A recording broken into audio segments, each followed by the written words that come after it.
Buenas, buenas. 12 de mayo, 5:50 de la tarde. Un gusto saludarles.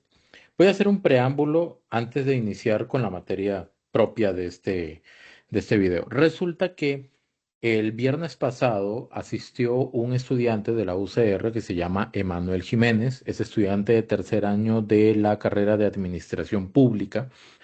Asistió al octavo mandamiento. En esta oportunidad lo entrevistó Douglas Sánchez. Y me resultó pues bastante interesante. A mí me resulta interesante ver estudiantes de universidades públicas que se pronuncian de una manera distinta a lo que uno acostumbraba a escuchar a nivel de pronunciamientos de estudiantes, que casi siempre era como con un enfoque como de izquierda, no sé, como que daba la sensación, incluso errónea, de que toda la población estudiantil estaba representada por esos estudiantes que eran más notorios y que normalmente pertenecían a la Federación de Estudiantes. Esta entrevista se da en un contexto en el que el rector de la UCR, don Carlos Araya, está siendo investigado por dos denuncias, si no me equivoco, em, por temas de manejos a lo interno de la universidad. Al mismo tiempo se da la situación de la Federación de Estudiantes de la UCR, que renuncian 4 de los 14 integrantes del directorio porque pierden al menos 43 millones de colones por un evento que no realizaron, porque lo gestionaron mal.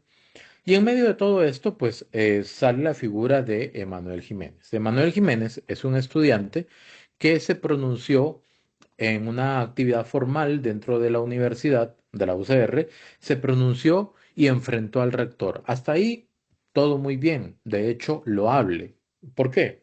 Porque em, eso significa que los estudiantes están empoderados y firmes en reconocer lo que puede estar mal y tratar de cuidar la imagen de la universidad y que las cosas se hagan bien, procurar que las cosas se hagan bien. Sin embargo, sin embargo, hubo algunos fragmentos del discurso que a mí me resultaron un poquito me dejaron ahí una espinita. ¿Por qué? Porque y cuando hablo del discurso, hablo del desarrollo de las ideas de Manuel. Porque cuando alguien es notorio, es público, se expone, se arroja la representación de estudiantes, formal o informalmente, cosa que tampoco está mal, todo lo que diga va a ser objeto de análisis. Todo lo que una persona pública diga va a ser objeto de revisión, de escrutinio. ¿Por qué? Porque aquello que se dice ya adquiere vida propia. ¿Ok? Y eso que adquiere vida propia se va a poder interpretar de distintas maneras y puede generar una imagen no solamente sobre, en este caso, Emanuel Jiménez, sino también sobre las personas que probable o posiblemente él estaría representando. Entonces, para este video, para hacer este video, yo dije, primero voy a hablar con Emanuel y lo contacté. Lo contacté por Facebook, me contestó, yo le dije que tenía interés de entrevistarlo y se lo puse de la siguiente manera. Vamos a ver. Al igual como lo hice con Artemisa Villalta, cuando todavía era presidente de la UCR, de la Federación de Estudiantes de la UCR, y cuando me dijo, ¿de qué medio? Yo le respondí, le mandé el enlace del canal y no me volvió a contestar más. Entonces, ok. Yo le puse a Emanuel que quería ver la posibilidad de hacerle una entrevista. Le puse, la entrevista puede ser incluso vía Teams, o sea, vía virtual, digamos. Lo que me gustaría hablar es sobre la situación política a nivel estudiantil dentro de la universidad alrededor de todo lo que está sucediendo. Entender un poco más lo que quieren los estudiantes y el tema del FES en este momento, del Fondo Especial para la Educación Universitaria. ¿Por qué? Porque fue algo que Emanuel mencionó constantemente o hizo alusión en la entrevista con Douglas. No es tanto referente al rector, porque ya del rector se ha hablado bastante. Delfino y Central Noticias han abordado ampliamente ese caso. Yo creo que no queda ninguna duda que el rector, únicamente por la cantidad de cuestionamientos que tiene, pues debería renunciar por el bien de la imagen de la UCR. Y de hecho, le puse, de hecho, antes de hacer un video reacción de su entrevista en OPA, prefería entrevistarlo directamente. Este mensaje lo vio el sábado a las 6:57 de la noche y no me volvió a decir nada. Anteriormente me había dicho que toda esta semana iba a tener exámenes y que la próxima iba a salir del país. Entonces, eso es un no. Estamos. Eso es un no. Es una forma muy diplomática, pero eso es un no. Bien, no hay ningún problema. Entonces voy a proceder a hacer la revisión de lo que dijo Emanuel en algunas ocasiones dentro de esa entrevista. ¿Por qué? Porque eso es importante para tratar de desmenuzar un poco el discurso que se va a desarrollar a partir de este momento alrededor del tema del FES. Entonces, vamos a ver primero, son fragmentos sumamente pequeños que escogí, pero con el único propósito de hacerlo lo más ágil posible. Entonces, vamos a ver. Primero vamos a ver la participación que tuvo Emanuel Jiménez en la actividad donde, pues, cara a cara le dijo al rector, pues, que renunciara. No sé si usted lee el periódico, me imagino que todos los días tendrá la edición en el escritorio. No sé si ve noticias, me imagino que sí. ¿Usted sabe cuáles son los titulares que hoy hay ahí? El rector de la Universidad de Costa Rica, usted, Carlos Raya Leandro, nos está dejando por el suelo. Estamos atacando la educación pública, estamos desmantelando estas universidades, no desde afuera, ya no con el chavismo, desde adentro, y usted es uno de los principales responsables de esto, don Carlos. Mi pregunta es entonces, si la única solución viable para levantarle un poco la imagen a esta universidad y a la educación pública en general es su renuncia, usted se va a bajar del cargo, del barco, a hacerse a un lado, si tanto ama esta universidad, a la educación pública, que a usted, al igual que muchos, lo becó y lo puso en el cargo donde hoy está, y va a dejar a alguien que sí sea responsable con esto, don Carlos. Porque vamos a ver, no podemos pecar de herméticos, que esto es nada más con la Universidad de Costa Rica. Usted, le guste o no, es una figura pública que también depende todo el sistema educativo público del país. Y permítame decirle, usted lo está atacando desde adentro, usted está encubriendo amigotes. En lugar de, vamos a ver, la discusión centrarse en becas, en residencias, en las sedes y los recintos regionales, usted también viene de una sede. Va a renunciar, se va a bajar del cargo.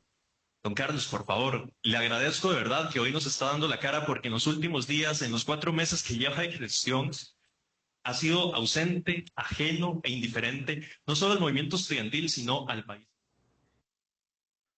Muy bien, entonces esta fue la participación que hasta cierto punto se hizo viral de Emanuel Jiménez. Repito, estudiante de Administración Pública en tercer año o de tercer año. Aquí hay un punto que a mí me causó curiosidad.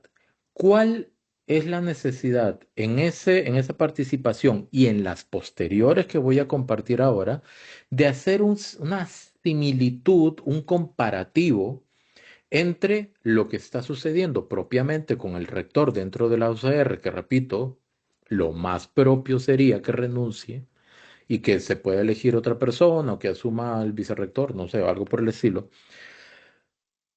¿Cuál era la necesidad de comparar eso con el criterio personal del estudiante, respetable, criterio personal respetable del estudiante, sobre lo que califica o denomina chavismo?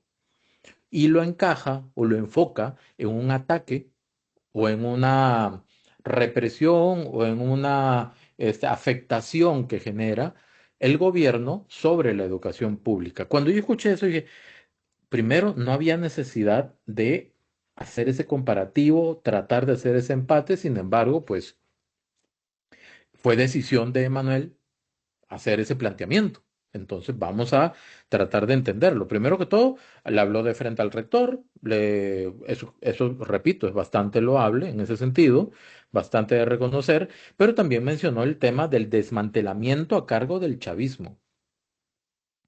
Y yo me puse a pensar, ¿qué ha hecho el gobierno para desmantelar la educación pública o la educación universitaria pública? Porque si vamos a entrar en ese tema, ese es un tema técnico y corre mucho por temas de plata, por temas de dinero, de fondos, ¿ok?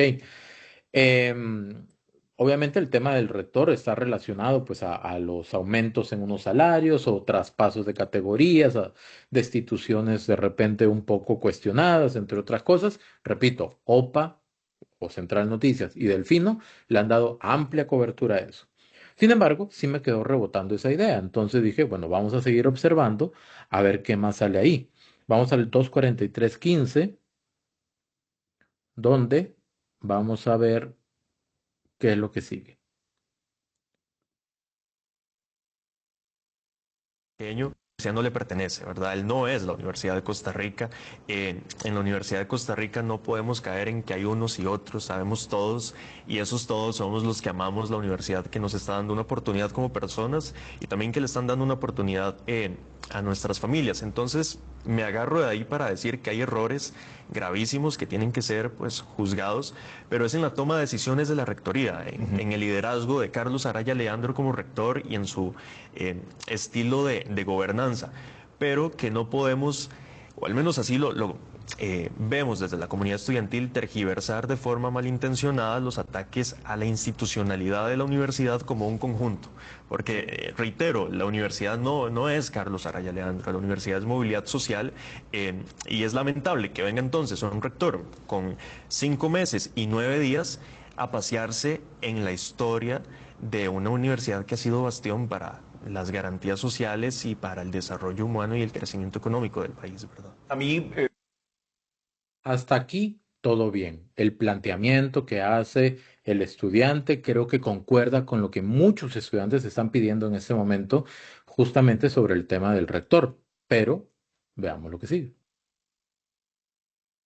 como ya lo digo hasta como ciudadano, pero también como periodista, Emanuel, cuando uno escucha que un rector de la Universidad de Costa Rica, que además debo decir, es la primera vez que presencio que el rector en lugar de asumir su responsabilidad dice que la prensa está desinformando, que la prensa está en una embestida contra la UCR y que además somos sesgados. Y entonces yo digo, y la evidencia y todo lo que está ahí, es decir, es que tampoco podemos taparnos, ¿verdad?, los ojos y decir, no, ahí hay errores puntuales. Ustedes desde el Consejo Estudiantil, ¿qué han analizado? ¿Qué dicen ustedes como estudiantes? ¿Cuál es la principal acción que ustedes creen debe tomar Carlos Araya?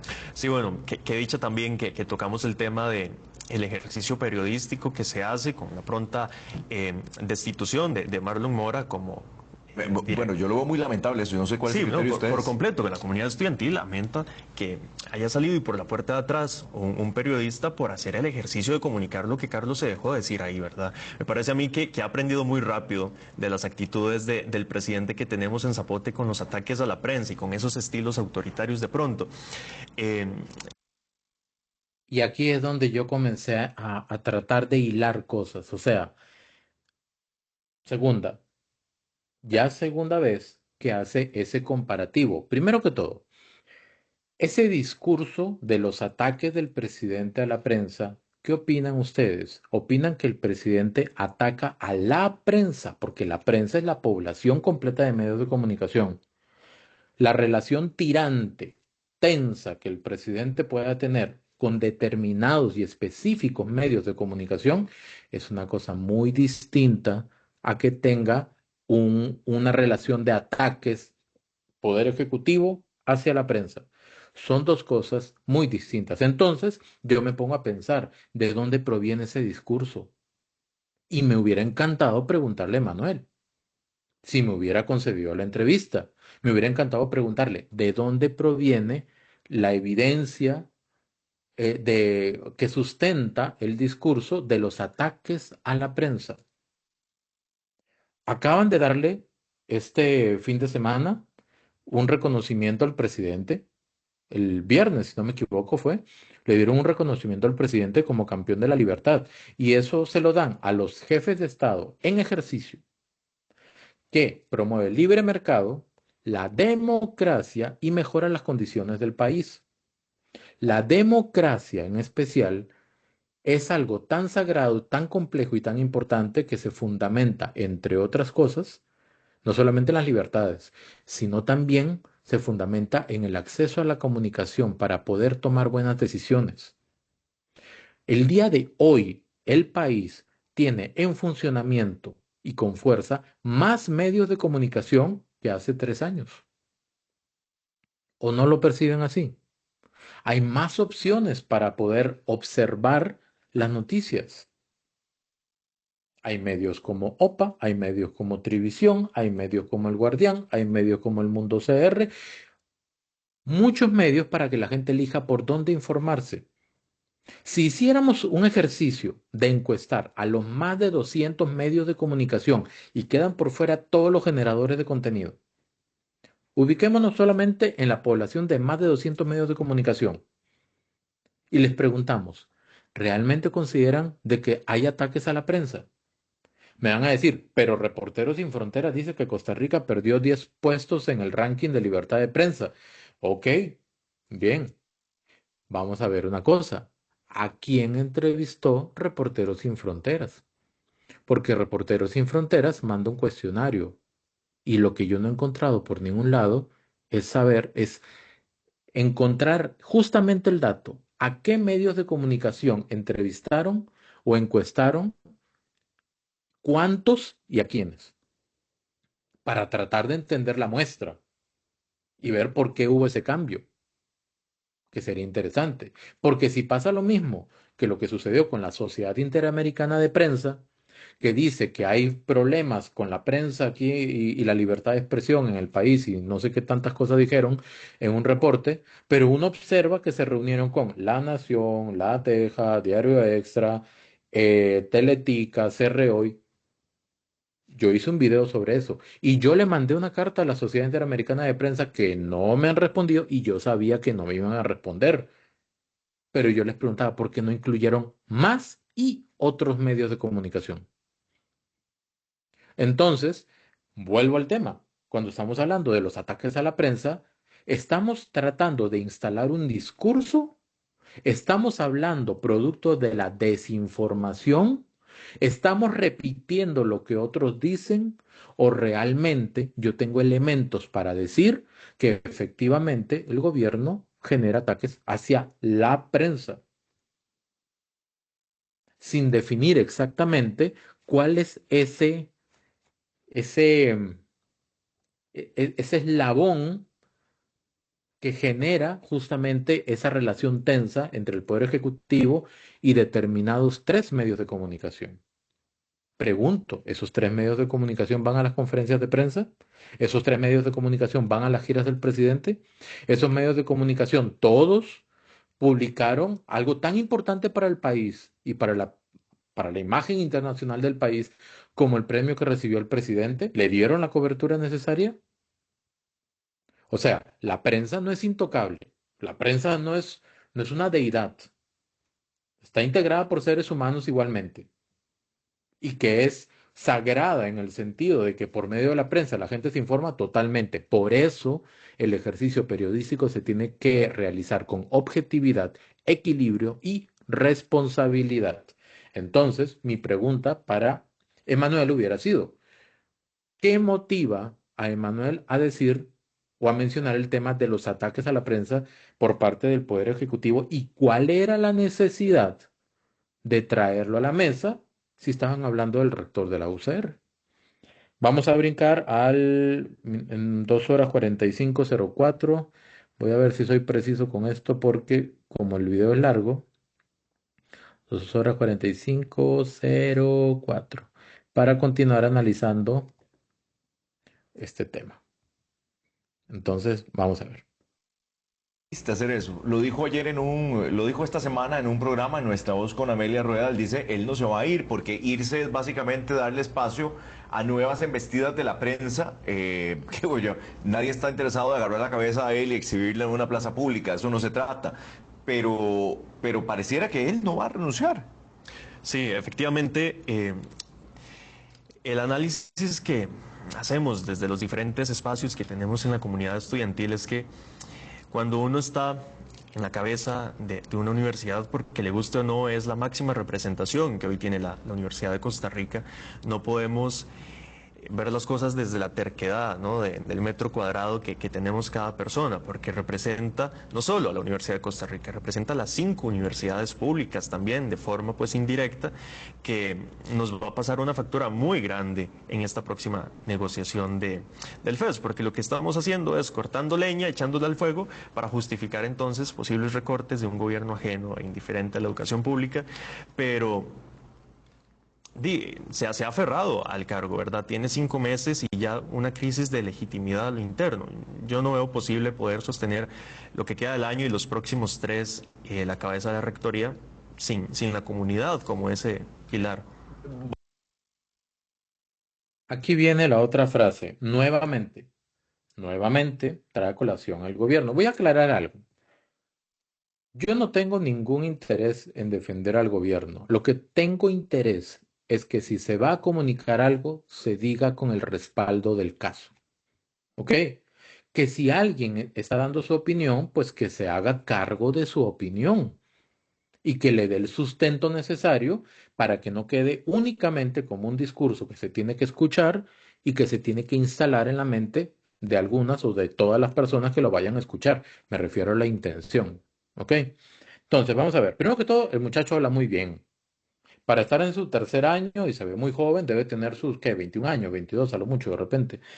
El muchacho habla muy bien, tiene muy buena retórica, hila muy bien las ideas y en eso justamente por lo bien que construye su discurso, es que me llama la atención que no siendo necesario, y ese es mi criterio personal, incluya este tipo de discursos que para mi parecer personal me da la sensación que lo que quiere es vamos a meter cuñitas a nivel político. ¿Ok? Aprovechando que sea en una plataforma importante como es el octavo mandamiento en OPA. Entonces, por ejemplo, habla del FES y habla de recortes y de un gobierno ajeno e indiferente a la educación pública. Si Emanuel es estudiante de administración pública, de tercer año ya, me imagino que eso debe ser un poquito más de la mitad de la carrera, entonces podemos entender que en administración pública hay que tener claro que todos los recursos que se utilizan a nivel de un estado, de un gobierno, tienen que provenir justamente de los impuestos y de la deuda que asume el país. Si un país decide gastar más de lo que puede gastar, no de lo que debe, lo que puede gastar en cualquier rubro altamente sensible, como salud, como educación, seguridad o el que gusten, puede quedar muy bien con la población, pero lo hace insostenible a lo largo del tiempo. ¿Por qué? Porque eso se vuelve una bola de nieve y en determinado momento el Estado puede entrar en crisis y va a tener que recortar de lo mismo donde invirtió más, de otras áreas o endeudarse más y con el tiempo llegar a un abismo donde no hay retorno. Eso se llama crisis. Y el objetivo de un gobierno es evitar la crisis. Por eso, Rodrigo Arias le hizo un gran cumplido al presidente. Le dijo que prefirió ser contador que gobernante. Y es que en realidad, repito, como dije en otro video, para ser un buen gobernante hay que ser un buen contador. Porque entonces gobierna con la disciplina y la responsabilidad de un contador, del orden que debe tener un contador. Entonces, vamos a ir primero con la segunda frase que dijo, un gobierno ajeno e indiferente a la educación pública. Ahí es donde a mí me hubiera encantado preguntarle a Manuel, ¿por qué dice que el gobierno es ajeno e indiferente a la educación pública? Probablemente Manuel me va a decir, es que hubo un recorte en el presupuesto destinado a educación. Y digo, muy bien, yo le hubiera preguntado entonces a Emanuel, ¿de dónde cree usted que hubiera tenido que recortar el gobierno para asignarle más a educación? Viendo el presupuesto nacional. Porque aquí no es de, prum, genere plata, más dinero, generación espontánea, aparición, materialización del dinero. Entonces ya tengo más dinero y se lo voy a meter a educación. Definitivamente hay que quitar de algo para poner ahí. Y probablemente me van a decir, hay una partida muy grande para pagar deuda. Se podía pagar menos deuda y darle más educación. Muy bien, partamos de ese hecho. ¿cuánto le hubiera quitado al rubro de deuda o de intereses de la deuda, cualquiera de las dos, y cómo lo hubiera compensado? Esa es la pregunta. ¿Cómo lo hubiera compensado? Porque evidentemente eso va a hacer amortizar menos la deuda, hacer menos pequeña la deuda.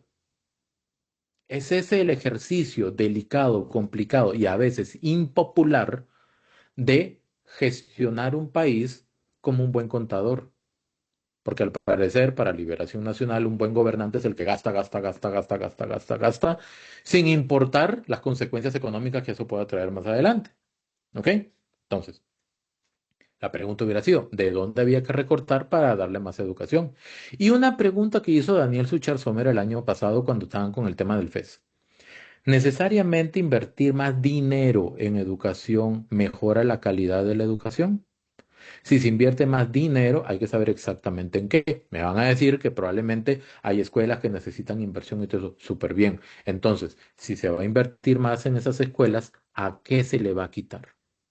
Es la misma pregunta. Esto es conservar un equilibrio. Es una balanza donde tienen piedras de los dos lados y no se pueden generar piedras nuevas. Tienen que pasarlas de un lado para otro y tratar de conservar el balance, justamente. Y lo primero que dijo es recortes. Si se refiere al recorte del presupuesto en educación pública, acabamos de hablar de eso. Si alguien tiene algún comentario adverso al planteamiento que yo hago, con mucho gusto nada más lo pone ahí. Yo lo leo con todo el respeto del mundo. Pero, si hablamos de recorte a nivel de FES, que a veces se maneja ese discurso, el FES no se recorta. El FES es uno siempre, nunca decrece, nunca se encoge, nunca se reduce. ¿Ok? El gobierno puede ofrecer un aumento de acuerdo a la inflación y la negociación del año pasado decía de que no debían aumentarle porque la inflación era cero o negativa. ¿Cuál era la necesidad de aumentar? Aún así, un grupo de diputados votaron y le dieron 2% más. Aún así. ¿Ok? Bien. La misma Contraloría lo dijo. No se le debe aumentar. Pero aún así. Entonces, recortes sería primero inconstitucional. Primero que todo sería inconstitucional. Entonces, ¿dónde está el asidero, la base de ese término de recortar? Bien, 246.25, vamos al 246.25, aquí estamos en 246, bueno, sí, aquí mismo vamos a ver otro pedacito. Vos tocas un tema que es fundamental porque creo que todos, de alguna manera, hubo la población muy dividida en debería darse el 2% al FES o no, que si Hacienda entonces no le iba a girar el dinero, que esa es una discusión que está ahora, pero termina teniendo razón el argumento también de por qué no se es tan transparente en la administración del dinero de la Universidad de Costa Rica, que hay diputados que decían que el presupuesto que recibe FEUR, por ejemplo, no tiene nada que ver con el FES. Más alejado de la realidad no es eso, porque efectivamente recibe plata del FES. Se viene todo este tema de la semana universitaria, que creo que fue muy lamentable también para la universidad, y hoy estamos en un punto de inflexión de por qué debería, si no hay cuentas claras de parte del rector, apoyar y que los diputados apoyen aumentos, digamos, al Fondo Especial para la Educación Pública Superior. Claro. Bueno, de pronto quizás me detengo para hacer una acotación con lo del presupuesto de la Federación de Estudiantes de la Universidad de Costa Rica. Anualmente se podría decir, con cifras más, cifras menos, que se reciben 300 millones de colones. Ese es el 320 millones de colones, es el presupuesto de la FEUR. En los últimos años ha ido decreciendo por una incapacidad de ejecución. Entonces, la Vicerrectoría de Vida Estudiantil te dice, si no estás ejecutando todo el presupuesto, lo vamos recortando de forma paulatina. Pero no dejan de ser fondos públicos porque lo son, ¿verdad? Ahí vi incluso que una diputada decía que no eran fondos públicos. Sí, la Vinda del Frente Amplio dijo que no eran fondos públicos. Son fondos públicos porque vienen de terceros, pero no provienen tampoco de la partida presupuestaria del FES, sino que todos los estudiantes adscritos a la federación pagamos una cuota como de 700, 800 colones al inicio de cada matrícula, que es como la autofinanciación de la federación, ¿verdad? Eso como por ahí. Pero después, efectivamente, me parece a mí que vamos a salir a defender el FES todas las veces que sea necesario, porque yo creo que la discusión tampoco es recortes, ¿verdad? Ya tenemos una condición nacional muy convulsa con las universidades públicas, una tendencia global como la de Trump, la de Javier Milei, que es darle palo a las universidades, que son el bastión crítico, la movilidad social del país. Pero es claro que tenemos crisis a lo interno y eso amerita pues programas de ajuste, de reestructuración presupuestarios, administrativos, porque no, el presupuesto no son solo salarios, ¿verdad? Son becas, son sueños y esperanzas de personas Y estudiantes. mejora de infraestructura, por ejemplo, que es un supuesto. tema Y puntual. todo el modelo de regionalización, porque a diferencia de otros países, Costa Rica tiene la particularidad de ese sistema, ¿verdad? No, no es como elitista, que la universidad está en la capital y se quedó ahí, todos tenemos que trasladarnos, ¿no? Hay sedes en todas las provincias y casi que en todos los lugares del país, y la discusión no puede centrarse en recortar el presupuesto, sino de cómo hacerlo eficiente, cómo ponerlo a la disposición de las cosas que sí importan dentro de la universidad. A mí, La discusión no debe ser recortar el presupuesto, sino hacerlo eficiente. Eso es lo último que dijo Emanuel y me parece muy bien. Pero cuando hablamos de eficiencia en el uso de los recursos que se le otorga a las universidades públicas, eso corre por cuenta de cada una de las universidades públicas, en este caso de la UCR. Por lo tanto, ¿dónde cabe la palabra recorte? Hace pocos minutos estábamos hablando que el FES no se puede recortar, no puede disminuir y su aumento tiene que ir relacionado directamente a la inflación. Es eso. Y aún así, esa partida presupuestaria, vamos a explicarlo así, si a Hacienda le dicen, usted le puede aumentar 2% al FES, es que hasta 2% le puede aumentar. Hasta 2%. Y si las condiciones económicas no son propicias y dar ese 2% sería irresponsable, el ministro de Hacienda, en este caso don Novia Costa, podría decidir no transferirlos. Y aún así, estaría ajustándose al cálculo de la inflación del año pasado cuando se hizo cuando se estaba discutiendo el tema y la misma Contralora dijo, no hay inflación, no les deberían dar aumento. ¿Ok? Repito, me hubiera encantado preguntarle a Manuel, ¿de dónde saca el término recorte? ¿Por qué recorte? Si las universidades públicas quieren que les aumenten 10% y le dan 2, eso no es recorte.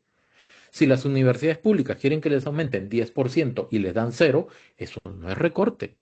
Solamente que no crece. Son dos cosas distintas. ¿Ok? ¿Ok? Y por otro lado, Douglas dijo algo muy interesante. El tema gira alrededor de la transparencia del uso del dinero. Ojo, la transparencia del uso del dinero. Datos del año pasado. 70% del FE se iban en salarios en la UCR. Esto lo sacó Noticias Repretel y están en los videos que yo publiqué hace más o menos un año. 70% se iban en salarios. 11% en becas. ¿Ok? Y el resto me imagino que en extensión, investigación y algunas otras cosas, mantenimiento de estructuras, no sé. Ahí debe haber una repartición en todas esas cosas. Cuando se habla de salarios, les preguntan qué están haciendo para mitigar el tema de los salarios, porque hay salarios muy altos. El promedio de salarios dentro de las universidades públicas, en especial la UCR, es muy alto.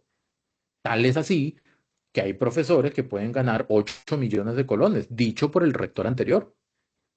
8 millones de colones es el doble de lo que gana un diputado.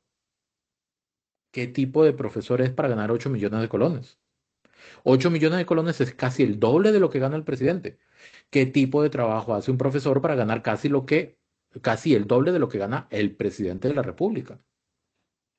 ¿Y cuál es el plan específico que está llevando a cabo cada universidad pública para poder controlar, mitigar o sobrellevar ese tema? Es un tema muy financiero. Dicen que lo están haciendo, pero ¿qué están haciendo? Ese es un tema de transparencia. Entonces ahí sale el 70%, nos queda 30. De ese 30 que queda, el 11% es para becas. La pregunta es, ¿todos los estudiantes que reciben beca, dinero de la UCR, por ejemplo, todos realmente lo necesitan? ¿Todos esos estudiantes realmente necesitan que se les exonere del pago de los estudios y que le den dinero además? Yo no estoy diciendo que no les den becas a los estudiantes, sino que le den beca a los estudiantes que realmente lo necesitan. ¿Ustedes conocen a alguien que haya estudiado en una universidad pública, que le hayan dado beca y además dinero, no necesitándolo? Pregunto. Y eso, ese debería ser un dato transparente. Decir, damos tantas becas a estas personas y verificamos que estas personas realmente viven en una condición socioeconómica que los hace acreedores de ese tipo de ayuda. ¿Para qué? Para que genere lo que Emanuel dice durante la entrevista, movilidad social. Es decir, que la sociedad vaya evolucionando, mejorando sus condiciones. ¿Ok?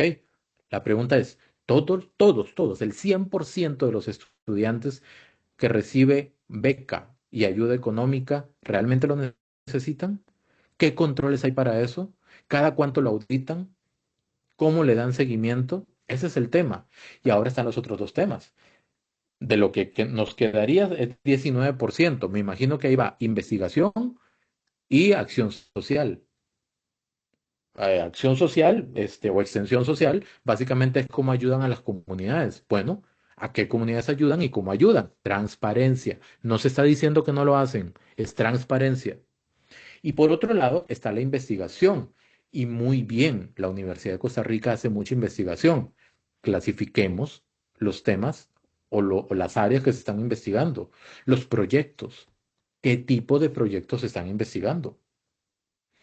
Emanuel mencionó que hay como una pugna a nivel mundial entre algunos gobernantes y las universidades públicas. Habla de Trump, habla de Milei en Argentina, pero si nosotros vemos de cerca el caso de Argentina, lo que Milei detectó es que los fondos públicos en Argentina se estaban utilizando para fomentar ideologías, para dar muchas becas sin control alguno. Incluso habían personas que iban desde otros países a Argentina para estudiar y le daban beca. Luego, pocos recursos, ¿verdad? O sea, se adquirían pocos recursos o se otorgaban pocos recursos dentro de las mismas universidades y por otro lado también evidenció despilfarro de dinero. Por ese motivo es que hay ciertos gobiernos en el mundo que están analizando, ok, les estamos dando dinero a las universidades públicas, súper excelente. ¿Qué están haciendo con el dinero? Y eso no es ni persecución, ni presión, ni hostigamiento. Es un ejercicio de transparencia, transparencia clara.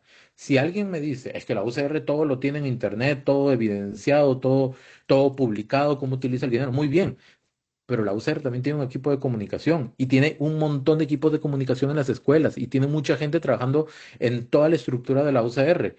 ¿Qué cuesta hacer digerible y compilar, reunir toda la información que genera la rendición de cuentas de la universidad y exponérselo a la población en una página web o en infografías o lo que sea, decirles, aquí están las cuentas claras y entendibles, no para que uno vaya portalito por portalito bajando archivos y tratando de entender e interpretar todo eso. Ese es un acto de responsabilidad y de transparencia de parte de la institución. ¿Ok? Por eso, repito, todo lo que uno diga genera un ente vivo. Ese mensaje ya es un ente vivo, adquiere vida propia.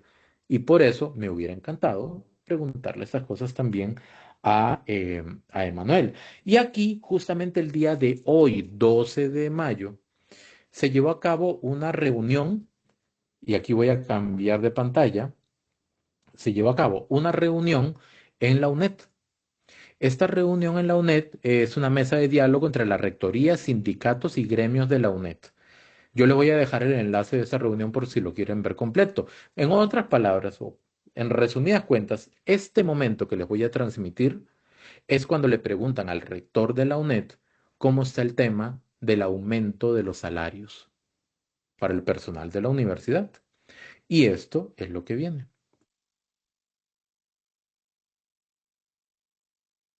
Sí, tiene que ser de esa manera. Si no hay FES, si no hay aumento de FES, no hay forma de tener un aumento de salarios. Por eso siempre le pedimos a toda comunidad universitaria que respalde esos procesos de negociación del FES cuando necesitamos pues, salir a la calle o manifestarnos de muchas otras maneras para conseguir el mayor aumento de la negociación del FES y luego seguir avanzando con la redistribución del FES, la cual es indispensable, y lo hemos dicho montones de veces en todos los escenarios en el Consejo Universitario en muchas ocasiones, que si nosotros aspiramos a que efectivamente se haga cierto lo que dice el convenio de CONARE, lo que dice nuestro estatuto de personal, de salarios similares o iguales, homologados, como se quiera decir, entre todas las universidades, la única manera de hacerlo sostenible es con redistribución del FES. No hay otra, porque los dineros no aparecen de la nada, y lo vuelvo a decir de nuevo, sino que esos recursos que se puedan reasignar de una manera distinta, como ya empezamos a hacerlo, son los que sustentarán en el futuro que todas las universidades lleguemos en algún momento del tiempo a tener salarios equivalentes en cada una de nuestras instituciones. Y por eso... Y aquí voy a explicar un poco lo que está pasando acá. Aquí son dos cosas de las que están hablando en esa reunión de la UNED. Primero que todo, el rector fue claro, es importante que salgan a protestar porque si no hay aumento en el FES, no podrá haber aumento de salarios. Yo me imaginaría que si hay aumento en el FES, también se estaría hablando de aumento en becas o cosas por el estilo. Ahí le dijo directamente a los sindicatos y a los gremios, si no hay aumento en el FES, no hay aumento en salarios y por eso hay que decirle a la comunidad universitaria que salga y que se manifieste. Yo les dejo el enlace por si lo quieren ver completo. ¿Ok? Toda la negociación, todo lo que hablaron ahí y que se transmitió por Onda UNED. Y lo otro que está hablando el rector, eh, creo que se llama Rodrigo Arias, si no me equivoco. Si me equivoco y me disculpan. Otra cosa que dijo, y esto es algo muy importante, los rectores de las universidades públicas, la UNA, la UTN, el TEC y la UNED, abogan por una nueva y diferente distribución del FES entre las universidades. ¿Por qué?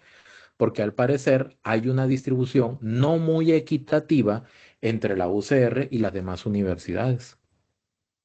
Y ese es otro tema que tienen que ver y para eso se tienen que poner de acuerdo, creo, a nivel de CONARE, del Consejo Nacional de Rectores, es decir, los rectores de todas las universidades públicas.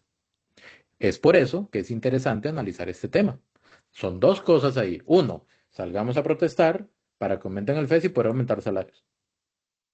No se menciona nada más de becas ni nada de eso. Yo quisiera pensar que también se contempla eso. Y por otro lado, que los rectores necesitan que se haga una redistribución distinta del FES, porque de lo contrario no es sostenible y hay salarios entre profesionales del mismo rango de diferentes universidades públicas muy distintos entre ellos. ¿Ok? Bien, vamos a la 25528. ¿Dónde estamos? 249, 25528. Este tema particularmente a mí me llama mucho la atención porque al ser profesor universitario, de universidad privada obviamente, entiendo cuál es la trascendencia de lo que es invertir en educación. Y no es tan sencillo como decir, en el caso de algunas personas que protestan a favor del FES, no, por la educación y las becas y no sé qué, la mayor parte se va en salarios. Y no está mal tampoco, pero que se transparente lo que se está haciendo, que se informe claramente lo que se está haciendo para mitigar ese tema de los salarios y que se transparente y se informe correctamente sobre cómo se están asignando las becas. Eso es vital, porque entonces lo que le están diciendo, si eso sucede, si eso está sucediendo, si alguien le está diciendo a los estudiantes, salgan y protesten porque van a traer abajo la educación superior, no sé qué, eso es mal informar. Vean los números y los mismos estudiantes deberían exigirle esas cuentas claras con números y documentos a sus autoridades académicas para entender por qué van a salir a marchar, a protestar o a hacer una publicación. Seguimos. Me salgas allá, yo no sé lo que sea. O sea, vamos a ver, es que imagínense ustedes lo que hoy estamos escuchando, ¿ah? Pavel, Natasha y Oscar, además, por la documentación, por lo que hemos revisado el interno, ellos están como asesores de don Carlos Araya Leandro, ¿no? Pero también han tenido participación, y he visto las fotos además, con el candidato de Liberación Nacional, don Álvaro Ramos. ¿Eso ustedes lo sabían? ¿Lo saben? Sí, por completo. Vamos a ver, porque también aquí se tergiversa de pronto mucha la información que la Universidad de Costa Rica adoctrina y hay filiales de Sí, partidos es lo que se dice, políticos. es lo que la gente dice. Claro, es lo que dice. Pero objetivamente, y como estudiante que soy y permanezco todas las semanas dentro de un aula en la Universidad de Costa Rica, te puedo decir que el adoctrinamiento no es así, ¿verdad? Habrán personas que lo podrán percibir, pero hay que tomar en cuenta la libertad de cátedra. La persona docente te dará los temas del curso que vean pertinentes, pero no es cierto que vos no podés levantar y debatir con la persona docente. Y luego, que los partidos políticos estén dentro de la universidad, yo no sé qué tan cierto sea, o sea, no lo puedo afirmar. Lo que sí que es cierto, que por su naturaleza de autocrítica, de pensamiento y tal, y tendrán sus posiciones, ¿no? Claro que si uno empieza a revisar como las fotos y aparece alguien con una persona y después aparece con otra a nivel nacional, uno saca sus propias conjeturas, pero por lo menos el movimiento estudiantil de base sí censuramos por completo que se tengan ese tipo de Pero relación. Aquí sí tengo que rebatir un poco a Emanuel directamente. Libertad de cátedra. La libertad de cátedra implica o significa más bien que uno como profesor puede utilizar la metodología que considere dentro de las normas, ¿verdad? Para poder impartir un curso cuyo plan y temario ya está establecido. No, la libertad de cátedra no es que a mí me ponen a dar un curso y yo desarrollo los temas que yo quiera. No, eso no es así. Los cursos tienen todos objetivos generales, específicos, lista de temas, un cronograma y uno como profesor en ejercicio de la libertad de cátedra decide qué metodología utilizar para abordar esos temas. ¿Ok? Entonces, si hay varios estudiantes que dicen que perciben que algunos profesores están tratando de adoctrinarlos o de instalarles una ideología a la fuerza, hay que ponerles atención. Si Emanuel considera que eso no es así, muy bien, esa es opinión de él, porque es su posición. Pero no hay que dejar de lado que hay otros estudiantes que sí están percibiendo eso y que han tenido hasta discusiones con profesores. Entonces hay que poner atención en eso. Luego, efectivamente, dice Manuel que no puede afirmar que los partidos políticos están en la UCR, que hay personas partidarias, pero que los partidos no están. Bueno, me gustaría que esta pregunta la respondan las personas que han pasado por la UCR. ¿Se ve claramente la influencia y presencia de partidos políticos ahí? Douglas mencionó un grupo de asesores del rector tomándose fotos con Álvaro Ramos, candidato del PLN. ¿Cuál es la presencia del Frente Amplio dentro de la UCR? ¿Cómo se evidencia? ¿Cómo se ve? ¿Qué tan fuerte es esa presencia? ¿El PAC está presente o no está presente? Y yo, ¿por qué menciono aquí el PAC? Y no digo que esté mal que esté presente o no, porque cada quien tiene derecho de escoger el partido y la ideología que quiera. Pero otra cosa es tratar de imponer ese discurso, esa idea, o mal informar desde un estrado público. Es decir, aprovechar mi notoriedad para tratar de instalar un discurso que de repente responde, ojo, que ese discurso que estoy dando responde a un interés político mío. Ahorita les voy a decir por qué el tema del PAC. Ya se lo digo. Entonces, dejar eso en el aire. ¿Hay presencia de partidos políticos ahí? ¿Hay un tipo de reclutamiento de partidos políticos dentro de la UCR y de otras universidades? Pregunto yo, que lo responda la gente que ha pasado por ahí. Libertad de cátedra, ya les expliqué, eso es completamente otra cosa. Y sí recuerdo claramente que un movimiento de estudiantes de derecha pro vida solicitó un menaje, o sea, sillas y mesas, para hacer como una exposición sobre la defensa de la vida, si no me equivoco, que es parte también de la libertad ideológica de ellos. Y el ente, creo que fue la federación, no estoy seguro, que les prestó ese mobiliario, al ver lo que estaban haciendo, se lo retiró. Y tuvieron que hacer su exposición de libros y materiales y brochure y todo eso, lo tuvieron que hacer en el piso. Entonces díganme si eso no es de alguna manera la influencia de corrientes políticas dentro de la universidad. Pregunto yo. ¿Quién se lo quitó y por qué? ¿Quién le quitó ese homenaje y por qué? ¿Y en qué atentaba el que algunas personas hicieran una promoción de su forma de pensar, de su libertad de expresión, hacer uso de su libertad de expresión? Y por otro lado, hay que tomar en cuenta algo.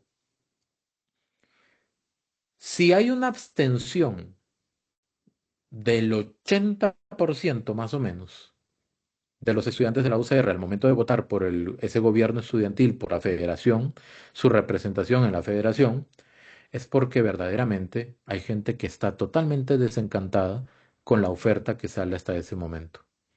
Oferta donde estaba Artemisa, oferta incluso donde figuró Emanuel en las elecciones pasadas. Él lo mencionó. Él se postuló en las elecciones pasadas, no ganó, ganó Artemisa con el partido Integra, que según lo que indican, el partido Integra de Artemisa, que ya renunció, fue la que le hizo campaña a Carlos Araya, rector de la UCR, para que llegara a la rectoría de la universidad. Cosas que pasan. Vamos al 2 minutos, al último segmento, no, el penúltimo. Esto es rapidito.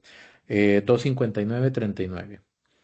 2:59. Ahí disculpen de verdad que haya quedado tan largo, pero ya vamos terminando. ¿Por qué no pasa nada? Digamos, ustedes como estudiantes, ¿qué más tiene que pasar? ¿Qué más van a hacer ustedes? Porque hoy no quieren, la mayoría de federaciones estudiantiles no quieren que él esté frente a la negociación del fondo de educación, Fondo Especial para la Educación Superior, para el FES.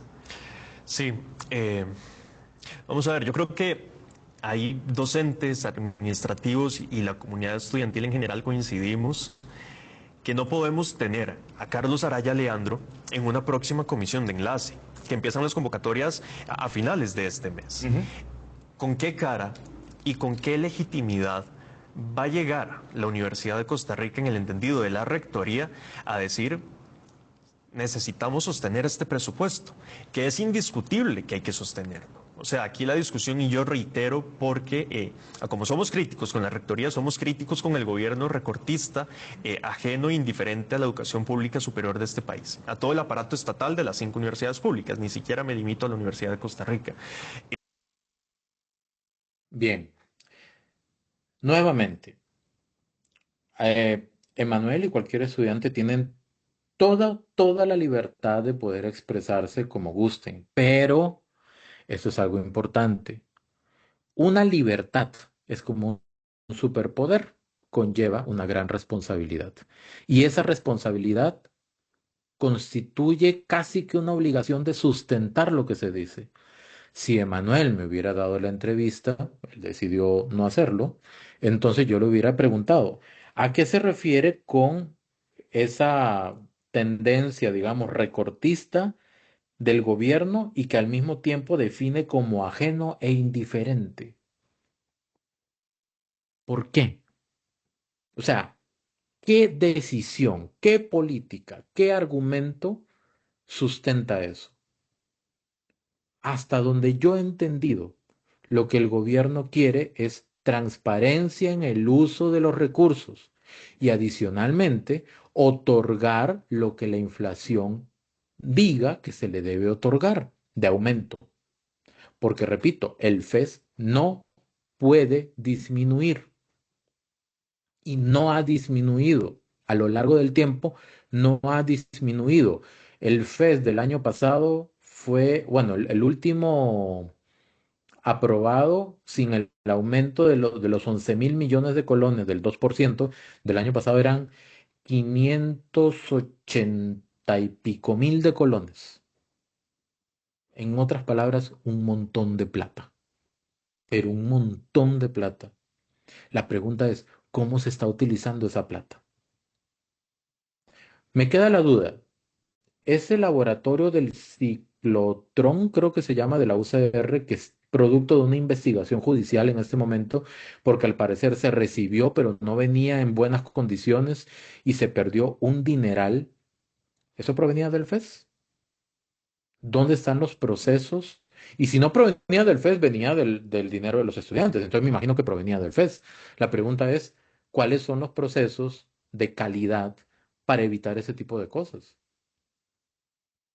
Esa noticia de repente por ahí la encuentro y la pongo también en comentarios para que la puedan accesar. Fue un dineral, un montón de plata y yo creo que creo que hasta hay gente detenida por ese tema. Entonces, el tema no es dar plata por dar plata, el tema es dar plata, pero saber en qué se va a utilizar y cuál es el beneficio, el retorno de eso para la sociedad. Ese es el punto. Y repito, el verbo recortar hay que tratar de ubicarlo y dimensionarlo correctamente. Porque si hablamos a nivel de universidades públicas, no hay recorte. Si hablamos a nivel de educación como gran presupuesto, sí, efectivamente hubo un recorte. La pregunta es ¿por qué? Y si el argumento es que la educación es muy importante, totalmente de acuerdo. Bien, ¿a quién le quita para tirar la educación? ¿Y cómo compensa eso que le quitó al otro rubro? Esa es la pregunta. Muy buena pregunta para un estudiante de administración pública, dicho sea de paso. Y vamos a terminar con este último extracto. Ah, bueno, y otra cosa. La Contraloría General de la República dijo de que las universidades públicas, si no me equivoco, la UCR, pero habló de las universidades públicas, tienen una subejecución, es decir, que les dan el dinero para hacer proyectos, pero no terminan de gastarlo todo. ¿Qué pasa con ese dinero que no se gasta? Creo que ejecutan el 85%. Es decir, yo les doy a ustedes 100.000 colones para que lo utilicen durante el mes, pero utilizan solo 85, no porque ahorraron, sino porque no se organizaron para poder gastar en lo que tenían que gastar. Entonces, ¿qué pasó con esos 15.000 colones? ¿Dónde están y cómo se van a usar? Ahí está la pregunta. 3 horas 28, 28, 28, 28, 28, y es casi al final eso. Este es el último para que llegue. 28 con 25. Ok, aquí. Esta es la última parte. Hablando de un rector en particular que con sus acciones pues está arrastrando lamentablemente la reputación de una universidad que vale muchísimo la pena. Y esto hay que volverlo a decir, no es un tema ni siquiera personal con don Carlos, es que creo que ya es mucho, ya, y Emanuel me corregirá, pero los espacios de este señor están completamente cerrados en la universidad. Sí, definitivamente. Yo pues me sumo a las palabras de la respuesta a, se me olvidó, Susana. ¿no? A Susana, que esto no se trata de Carlos Araya. O sea, ya dijimos que la Universidad de Costa Rica es muchísimo más grande que Carlos. Claro, está en una posición de poder, de toma de decisiones, y es la cara y la representación directa de la universidad, pero se lo dice un estudiante becado además, que está en este sistema público del país.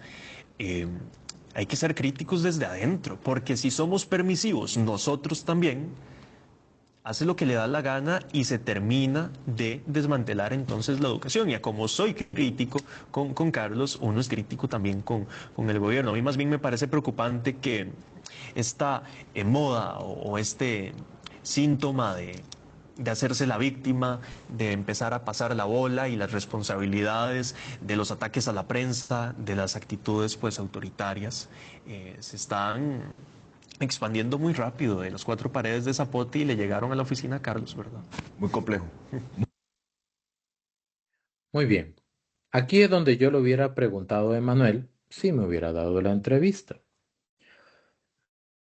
¿Cuál era el propósito de en esa entrevista donde había que ahondar profunda y ampliamente, como se hizo realmente, ahí con la dirección de Douglas, en el tema del rector y la trascendencia que tiene dentro de la UCR como institución, como una gran institución de gran prestigio, porque eso hay que decirlo? ¿Cuál era la necesidad y el propósito de hacer tantas referencias al gobierno cuando no se estaba hablando ni del FES ni del gobierno? Lo que se quería saber era cuál es la percepción que tienen los estudiantes de la UCR sobre lo que está sucediendo, saber más detalles, que también se logró, eso sí, sobre la gestión del rector Carlos Araya dentro de la UCR y entender ese sentir muy bien. Pero, ¿en qué momento surgía esa necesidad de instalar ese discurso político, esa idea política? Y hablar de hacerse la víctima, hablando del rector, ¿verdad? Que lo mencionó Emanuel, eh, actitudes autoritarias y que eso salió de Zapote y llegó a la UCR, ya eso perdió lógica. ¿Ok? Ya eso perdió lógica por completo.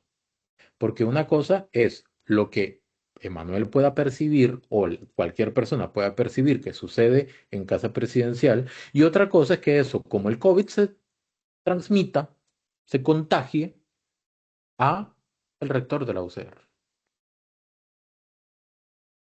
¿Cuál era la lógica y la necesidad? Entonces, me surgió la curiosidad cuando escucho las frases, los términos y el discurso de Manuel, y de verdad yo quería preguntarle esto para entender la posición política de Manuel, porque me dio la impresión de que no iba con el Frente Amplio, me dio la impresión de que no iba con Liberación Nacional.